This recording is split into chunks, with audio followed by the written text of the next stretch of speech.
Pemuda-pemudi Indonesia, berapa jumlahmu? Jawablah, kami hanya satu.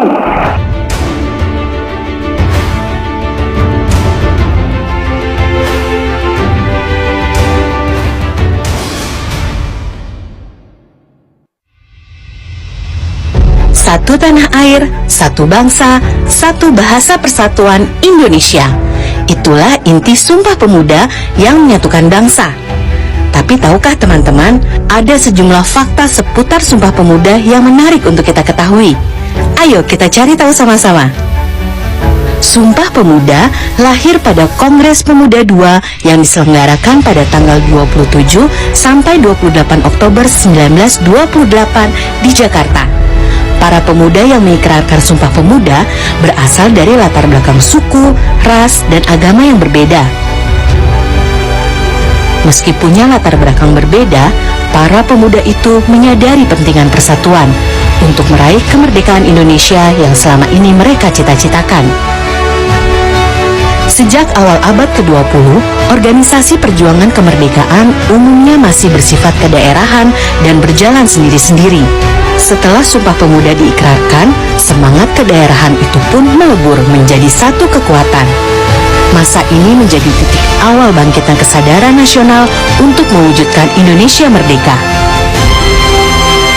Pidato Muhammad Yamin dalam Kongres Pemuda II menyatakan bahwa persatuan harus dibangun atas persamaan bahasa yang tunggal. Yamin menganggap bahasa Melayu telah menjelma menjadi bahasa Indonesia.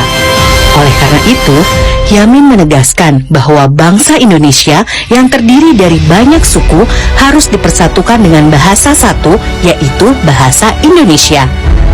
Dan pada Kongres Pemuda II, bahasa Indonesia disepakati sebagai bahasa persatuan. Di tengah pidato Sunario yang sedang berlangsung, Muhammad Yamin mendekati Ketua Kongres Sugondo Joyo Puspito. Yamin kemudian memberikan secari kertas sambil berbisik, "Saya punya rumusan resolusi yang lebih elok." Sugondo kemudian membaca rumusan tersebut dan tersenyum kepada Yamin. Para peserta kongres pun menyetujui rumusan itu dan tercetuslah naskah Sumpah Pemuda yang menjiwai semangat perjuangan bangsa. Sumpah Pemuda diikrarkan di Gedung Indonesise Club Gebau di Jalan Kramat Raya 106. Tempat pembacaan Sumpah Pemuda itu sebenarnya rumah kos pelajar sekolah Dr. Pribumi. Di rumah itu, para pelajar sering berdiskusi tentang masalah sosial politik dan pergerakan nasional, hingga akhirnya mencetuskan ide pelaksanaan Kongres Pemuda I dan II. Kini rumah itu dijadikan Museum Sumpah Pemuda. Apakah teman-teman sudah pernah mengunjunginya? Sia di balik Sumpah Pemuda. Hampir pakai bahasa lain. Bayangkan jika hari ini kita berbicara dalam bahasa Jawa, atau lebih gila lagi, Belanda. Terdengar mustahil. Tidak juga. Saat para pemuda berkumpul di Kongres 1928, ada perdebatan sengit. Bahasa Jawa diusulkan karena jumlah penuturnya terbanyak. Sementara itu, ada yang berpendapat memakai bahasa Belanda, bahasa yang sudah digunakan dalam administrasi pemerintahan. Logis, bukan? Tapi kemudian, sebuah keputusan berani diambil. Bahasa Melayu yang saat itu hanya dipakai oleh sebagian kecil orang justru dipilih.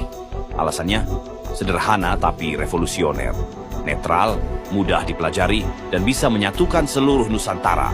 Andai saja keputusan berbeda dibuat, mungkin kita akan menyapa dengan Hogadhet atau berbahasa krama setiap hari. Sebelum bernama Indonesia, ia hanyalah gugusan pulau yang terpisah oleh samudra, bahasa, dan adat. Namun dari perbedaan itu, lahir kesadaran akan persatuan. Mereka tidak disatukan oleh garis keturunan, tetapi oleh tekad dan cinta pada satu tanah air, Indonesia. Pada 28 Oktober tahun 1928, mereka mengucapkan sumpah, bukan kepada individu atau golongan, melainkan kepada bangsa yang masih diperjuangkan. Satu tanah air, satu bangsa, satu bahasa, yaitu Indonesia.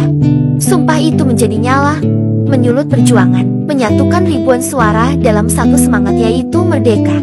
Waktu terus berlalu, generasi silih berganti, namun semangat itu tetap hidup, berdenyut di dada mereka yang setia menyebut diri sebagai anak Indonesia.